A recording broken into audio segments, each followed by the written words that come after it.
वाजला दे गबैगा होम वाजला। आरती सजा दे पंडा आरती सजा।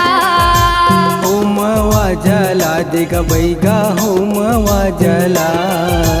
आरती सजा दे ग पंडा आरती सजा।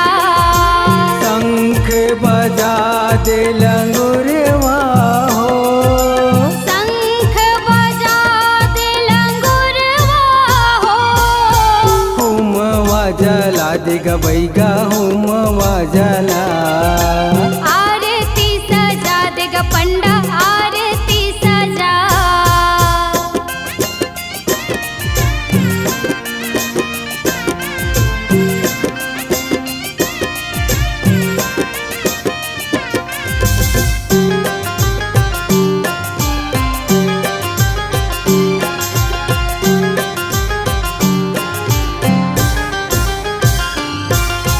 नौवे दिन के नौठन रूपे नौठन नाने लुगेरा।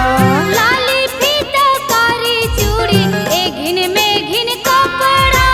पान चढ़ावे दाई दम बोली छोकेरा। तोरण सजावे तोरे नाऊ ठाकुर डोकरा। फुलवा सजा दे मलनिया हो। फुलवा सजा दे मलनिया हो। होम वाजला दे गबैगा होम जला। आरती सजा दे ग पंडा आरती सजा।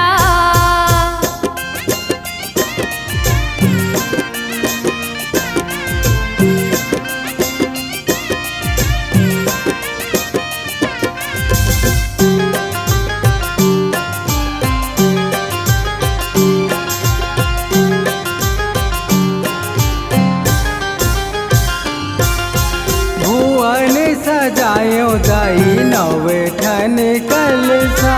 तेरे ही बुआ के तोरे जगमग जले दिया ना।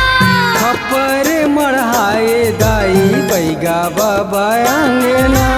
खेलत कूदत नाचे तोरे बालक ए बरुआ।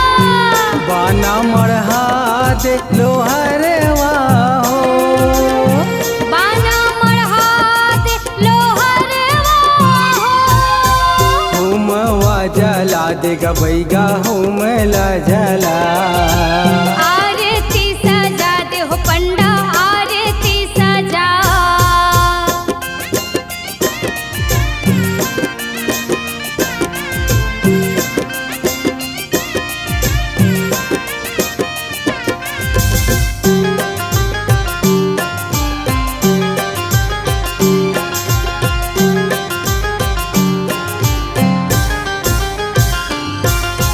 मेवा मिठाई दाई केरा सेब संतरा। सेवक मन गावे तोरे सुघर जस पचरा। सागर ले पानी तोरे लाने बाबा पंडा। जवार लहरावे दाई तोरे भुवनमा। हवन करावे बामन देवता हो। हवन करावे बामन देवता हो। होम वाजला दे गबैगा होम जला। आरती सजा दे ग पंडा आरती सजा। शंखला बजावे लंगुरवा हो। शंखला बजावे लंगुरवा हो। होम वाजला दे गबैगा होम जला।